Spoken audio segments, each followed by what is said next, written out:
Good afternoon. How are you doing? Well, it's kind of nice out. It was 80 something, and it's later in the evening, and I'm dragging a little bit because I overdid it swimming today. You have those moments where you just feel, like you're Johnny Weissmuller. He was my hero when I was learning how to swim, and I wasn't really formally taught until I was competing in high school.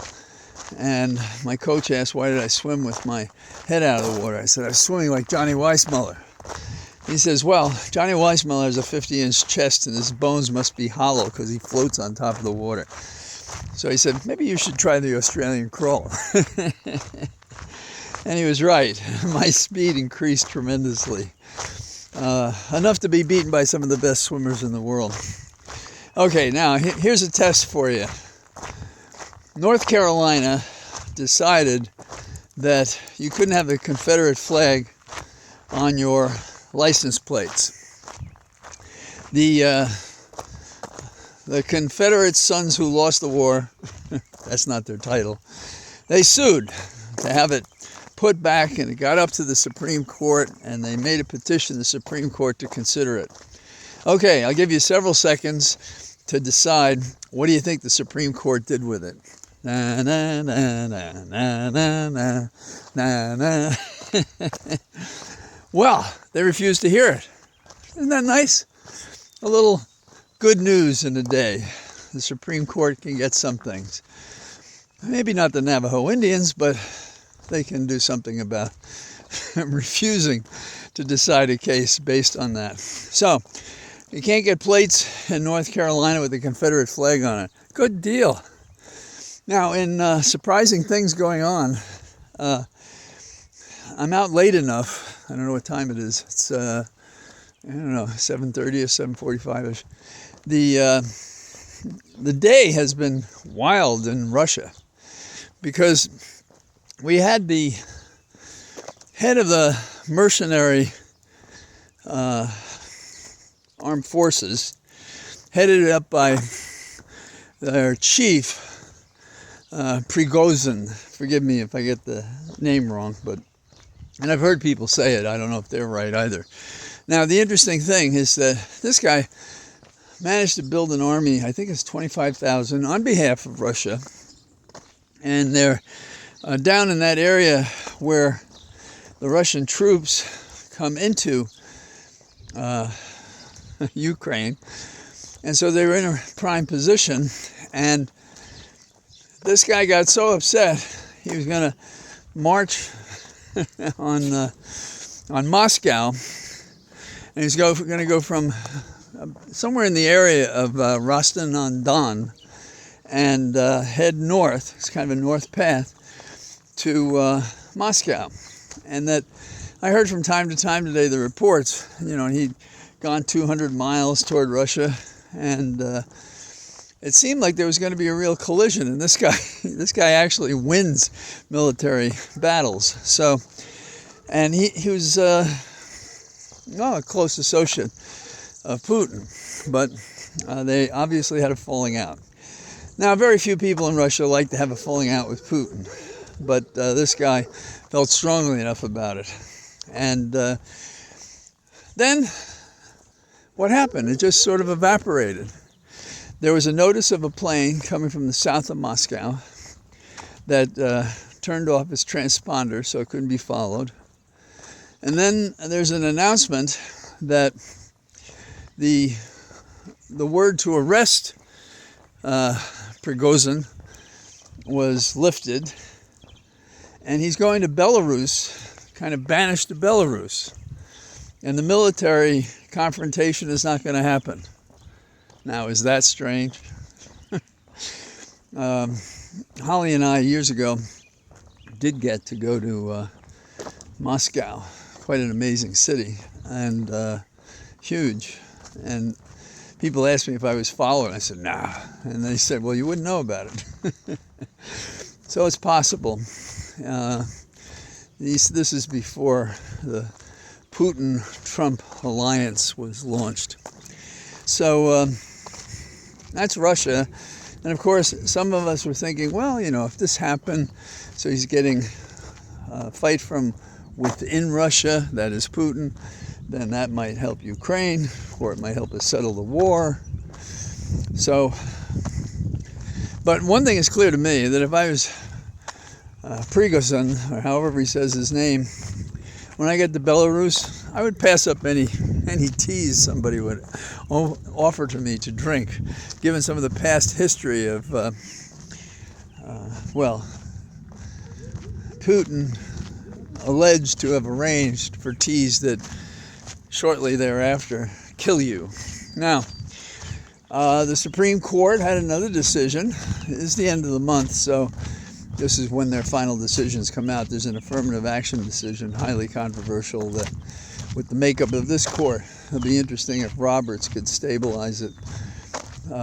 But if you had to bet, you'd have to bet they're going to have a bad ruling about affirmative action. Why? Because they're racist. That's not complicated. The decision will be very complicated and explain all sorts of reasons, but they will be rejecting the history of the court in dealing with affirmative action up to this point. So we'll see what it is, but I suppose I can think of who might write it, but would they give it to Thomas?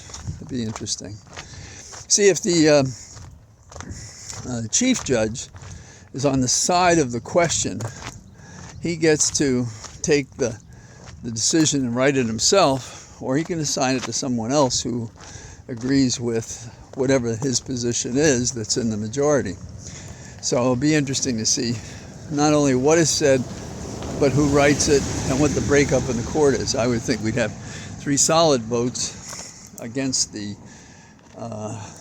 changing affirmative action, but there we have it. The other thing that's interesting to me is the Ellsberg case. And I'm not going to talk about the criminal case.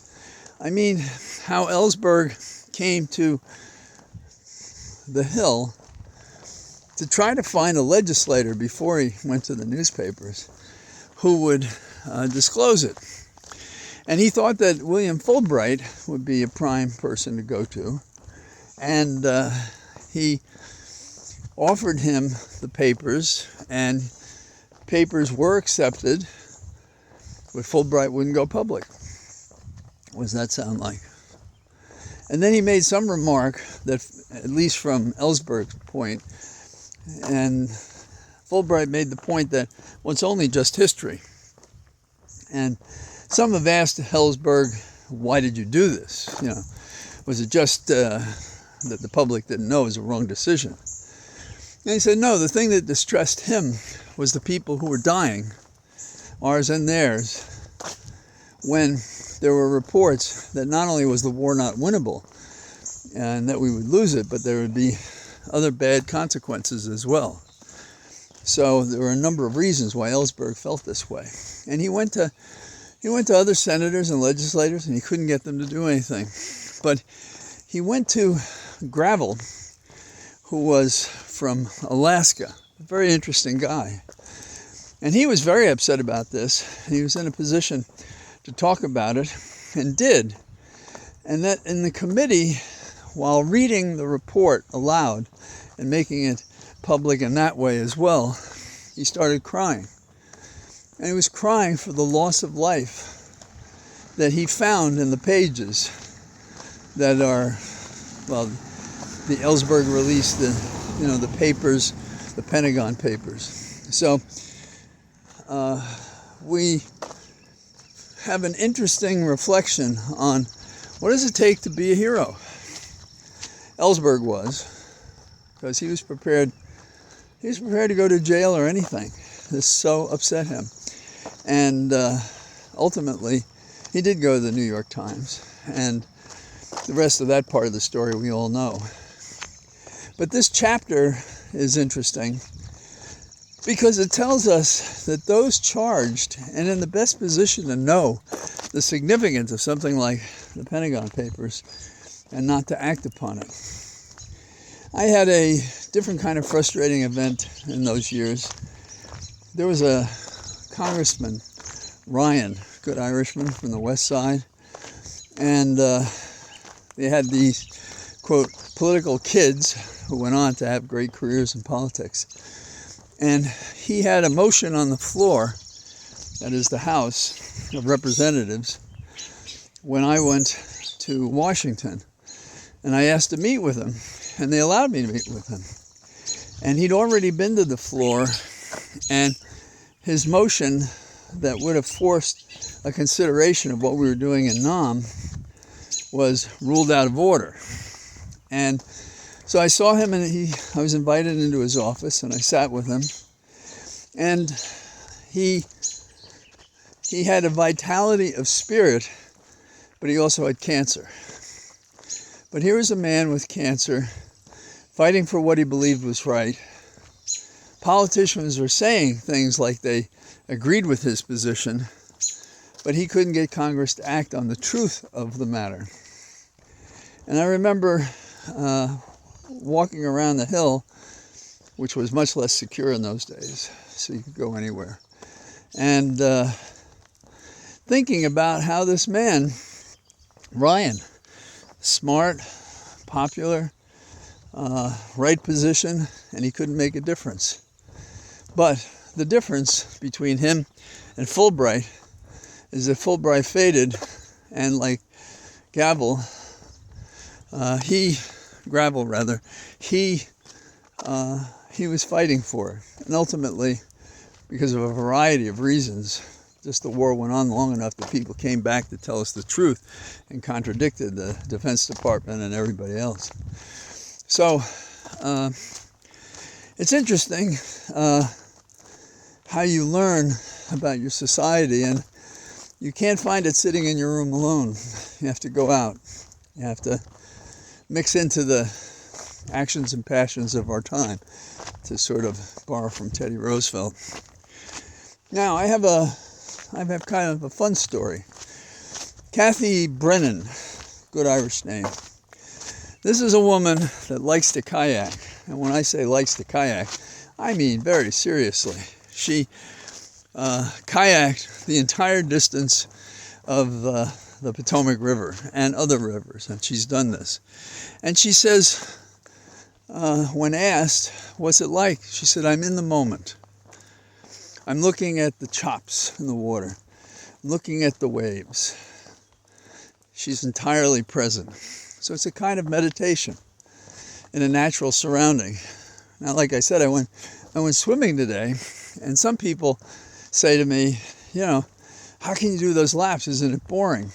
And for anybody who, say, runs or does any sport that is repetitive, or exercises in what maybe they once excelled as a participant and now do it for maintenance, it's you don't notice it because you're meditating. You're not just counting laps. You're thinking about things. You're in the moment in the way Brennan is in a super way. And so when you see people like that finding a way to be themselves and organize themselves in a world that's very disorganized and dystopic right now. I mean, consider the Russian thing. From 10 danger to, 2 or 3 in a single day. Although, who wants to be Prigozhin in Belarus? But the lesson is you have to find a way to be somehow silent in yourself, and to find ways to maybe not actively meditate, but to allow yourself to flatten off the distractions of life and just think a little bit. So while I'm walking with you, yes, I'm talking, but I'm doing something of what I'm prescribing, which is to say, as the thoughts go through my mind, I refer to them. There was an investigator I work with in the Southern District of New York, great guy, and he was the model for a detective show, Kojak. And we talked one day about this, and he said what he does when he gets overwhelmed by a complicated case is he says he sits on the floor and he closes his eyes and he imagines a drop of water forming at a faucet, and he visualizes it and he watches it fall, and then when it hits the ground, this vision that he has, then he does another one. He says he does 15 minutes of that, and then it's like he had a 2-hour nap. He's refreshed, he's ready to charge forward. Our society today demands that we not be overwhelmed by the high-low jinx of the least among us who would compromise how we live and how we're being cabined off from the values that are American: equality, equal before the law. You know, we're not in that place, and we can see how things are out of step. I mean, if you want to do a comparison, look at Russia. Russia's way out of step, and a lot of it has to do with the dictatorial impulses of Putin and a nation that can handle that better than we can. But we have the same problem, and we're not really handling it. We're kind of ignoring it. So, on this warm, kind of moist day, in which the sun is going down, it's good to be with you, and I'll talk to you tomorrow from my Cathedral of Trees. Thank you very much. Bye-bye.